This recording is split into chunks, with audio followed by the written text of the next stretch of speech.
Meilleurs vœux, tout le monde. Bonne année, la compagnie. Heureuse année, les jeunes. Au nom de toute l'équipe Cacouac, nous vous souhaitons une bonne et heureuse année 2024. Que cette nouvelle année vous apporte tout ce dont vous avez besoin et surtout vous garde en bonne santé. C'est l'époque de l'année où l'on se souhaite mutuellement de bonnes choses, y compris prospérité et richesse. Et il y en a qui excellent dans la richesse. Les milliardaires. Ce ne sont pas les personnes les plus aimées de la planète. Mais pourtant, il y en a de plus en plus. Donc, il y a des personnes qui préfèrent faire le choix d'être riches plutôt que d'être aimées. Perso, je préfère avoir des potes que du fric. Moi aussi. Surtout si mes potes ont du fric. Avant de commencer cette vidéo, je précise que je ne suis pas un milliardaire. Je ne suis donc pas un expert sur le sujet. Je ne fais que vous présenter ma théorie et à vous de vous faire votre propre avis à l'issue de la vidéo. Mais avant tout, il faudrait préciser qu'est-ce que c'est qu'un milliardaire. Un mec pété de thunes. C'est quelqu'un qui possède au moins 1 milliard. Oui, c'est ça. Un milliardaire est une personne privée qui possède un patrimoine d'au moins 1 milliard d'unités de la monnaie, la plus souvent comptée en dollars. Ce capital n'est pas forcément de la monnaie sonnante et trébuchante. Il peut aussi s'agir d'actifs ou de capitaux de toutes sortes, comme des biens immobiliers, des actions boursières, des usines, etc. Ouais, mais les actions, ça monte et ça descend. Tout à fait. La fortune d'un milliardaire n'est qu'une estimation à un moment donné. Elle fluctue avec le temps selon l'évolution du marché. Il y a toujours eu des riches et des pauvres, et ainsi que des personnes se situant en différents niveaux entre les deux. Mais depuis l'ère industrielle, il y a de plus en plus eu de facilité à s'enrichir pour les plus riches. À faire faillite aussi. Exact. Tandis que certains ont trouvé le bon créneau pour s'enrichir, d'autres ont tout perdu. Prenons l'exemple des constructeurs Peugeot et Renault. L'un s'est autofinancé alors que l'autre a emprunté pour investir plus massivement. Et au final, il n'a pas pu rembourser. Et dès qu'il y a du fric en jeu, ils sont sans pitié. C'est vrai, ce phénomène se retrouve entre nous, dans une simple partie de Monopoly par exemple. Avant les premiers milliardaires, il y avait déjà des multimillionnaires. À ma connaissance, c'est en 1916 que l'on compte le premier milliardaire. C'est un Américain, John D. Rockefeller, qui avait investi et fait fortune dans le pétrole. Par la suite, beaucoup ont su profiter de l'ère industrielle pour faire fortune. Il y a également ceux qui ont fait fructifier une fortune familiale. Et également ceux qui, partant de rien, ont su s'engager dans une voie prometteuse. Mais dans tous les cas, on ne voit que ceux qui ont réussi. Bon nombre qui étaient déjà à la tête d'une fortune ont tout perdu, en faisant de mauvais placements. Où tu veux en venir, mec? Eh bien, ce n'est pas tout d'être déjà riche pour réussir. Ceux qui ont réussi ont pris des risques, ils ont investi au bon moment dans les bons placements. Rockefeller ne serait peut-être pas devenu milliardaire si les voitures électriques s'étaient développées à l'époque où lui avait investi dans le pétrole. Ce que je veux dire par là, c'est qu'il ne suffit pas de naître riche pour continuer à s'enrichir. Il faut aussi avoir des compétences pour savoir comment faire les bons placements, pour faire fructifier un capital. Et ce n'est pas donné à tout le monde. C'est vrai que si on joue souvent au Monopoly, on voit bien que certains gagnent plus souvent que les autres. Tu as tout à fait raison. Il y en a qui ont plus que d'autres le sens des affaires. Mais aussi parmi ceux qui ont le sens des affaires, il y en a qui ont déjà un capital à disposition pour le faire fructifier. Mais pas tous. Bon nombre de milliardaires sont partis de rien et pour autant ça ne les a pas empêchés de s'enrichir et de faire fortune. Comment c'est possible? Tout simplement parce qu'ils ont su exploiter le bon filon. Ils ont su convaincre les bons investisseurs, ils ont su miser au bon moment sur ceux qui allaient se développer dans l'avenir. En bref, ce sont de très bons visionnaires ou peut-être des rêveurs qui ont eu un bon coup de bol. Toujours est-il qu'ils ont su s'enrichir et surtout rester riches. Et comme l'on dit, l'argent tire l'argent. Ensuite, ils sont de plus en plus riches. Pour certains, oui. Mais pour ceux qui ne sortent pas du lot, ils passent facilement aux oubliettes. En fait, nous aimons le sensationnel et ce sont surtout ceux qui s'enrichissent le plus qui attirent le plus notre attention. Plus ils sont riches et plus ils ont les moyens de faire prospérer leur capital, ce qui leur permet de s'enrichir davantage et davantage encore. Il n'y a plus de limite. Ouais, et c'est ça le problème. Je ne trouve pas normal qu'un seul homme détienne plus d'argent à lui seul que certains pays. Des hommes et des femmes, car s'il y a une majorité d'hommes parmi les milliardaires, il y a aussi des femmes. Mais tu n'as pas tort, il y en a qui sont plus riches que certains pays. Cependant, on ne peut pas leur reprocher de s'enrichir. On dirait que tu les admires, mec. Oh, je n'ai pas franchement d'opinion. Mais quelque part, oui, j'admire la réussite, d'autant plus lorsqu'il s'agit de quelqu'un qui part de rien et qui arrive à faire une telle réussite. Ok, c'est vrai qu'on peut admirer celui qui arrive à faire quelque chose. Mais on pourrait malgré tout les limiter, mettre un plafond maximum à une fortune. Qu'est-ce que tu veux dire par là? Par exemple, arriver à 1 milliard, on pourrait nationaliser une partie de l'entreprise pour l'empêcher de continuer à devenir de plus en plus riche. On pourrait aussi augmenter encore un peu plus les impôts. Comme ça, l'argent reviendrait un peu aux autres. Ça a déjà été le cas. Et tout ce que ça a engendré, c'est de faire fuir des capitaux à l'étranger. Si tu empêches quelqu'un de s'enrichir, eh bien, il va aller le faire ailleurs. Et c'est un autre pays à qui ça rapportera. Mais qu'est-ce que ça nous rapporte, à nous, qui sommes des milliardaires? Principalement de l'emploi.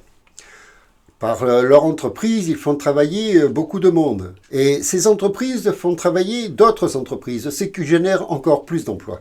Peut-être. Mais pour payer moins d'impôts, ils vont s'installer dans des pays qui taxent moins. C'est vrai que certains pays ont déjà compris que de baisser les impôts rapportait plus que de les augmenter. Comment c'est possible? Prenons l'exemple d'Apple, qui est installée en Irlande, à Cork. L'entreprise paye très peu d'impôts et lorsqu'un journaliste a demandé à la maire de Cork s'il ne serait pas préférable de taxer davantage cette entreprise, elle lui a tout simplement répondu que c'est parce qu'elle était moins taxée que l'entreprise s'était installée ici. C'est ce qui rapporte le plus. Car oui, Apple paye bien moins de taxes en Irlande qu'ailleurs. Mais elle emploie beaucoup de monde. Du monde qui paye des impôts, dépense de l'argent et fait vivre de nombreux commerces qui génèrent de l'emploi. Le taux de chômage est au plus bas et ça rapporte un gros revenu fiscal qui, lui, va plutôt vers le haut. Il y a de la prospérité dans la région simplement parce que les entreprises sont moins taxées qu'ailleurs. Augmenter les taxes des entreprises les pousserait à partir, laissant des chômeurs qui ne feraient plus vivre les commerces et qui, en fermant, laisseraient encore plus de chômeurs, ce qui entraînerait une baisse de la prospérité et une chute des revenus fiscaux. Vu comme ça. Dans ce cas, il faudra interdire aux entreprises de partir. Mais dis-toi bien que, sachant qu'il y a ce risque dans un pays, ils iraient directement se développer ailleurs. Ce n'est peut-être pas moral, mais taxer les riches n'enrichit pas les pauvres. Alors que laisser les riches s'enrichir davantage génère de l'emploi qui permet aux pauvres d'être moins pauvres. Tu ne vas quand même pas me dire que c'est normal qu'un mec moyen doive faire un crédit de plusieurs années pour se payer une voiture dont il a besoin pour aller travailler. Alors que pendant ce temps, un milliardaire a juste besoin de faire un chèque pour se payer un yacht dont il n'a pas besoin. Eh bien, je te répondrai que ça ne me regarde pas. Le milliardaire fait ce qu'il veut de son argent. Mais en même temps, en faisant construire un yacht, il contribue à faire vivre l'entreprise qui le construit. Et son hobby, dont il n'a pas forcément besoin, donne du travail à des personnes qui auraient peut-être été au chômage s'ils n'avaient pas travaillé à faire construire ce yacht. Je ne dis toujours pas que c'est moral. Mais chaque fois qu'un riche dépense de l'argent, même si ce sont des dépenses qui ne lui servent à rien, il fait vivre beaucoup de monde. C'est quand même indécent qu'un seul homme puisse dépenser le salaire d'un ouvrier juste pour laisser un pourboire. C'est pas faux. J'en conviens. Et pourtant, sans être riche, on en fait tout autant.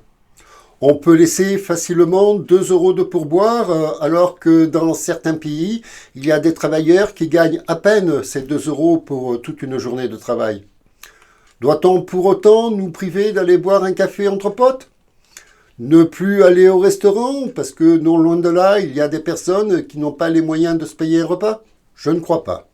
À un niveau très inférieur, nous n'agissons pas si différemment dans la vie quotidienne.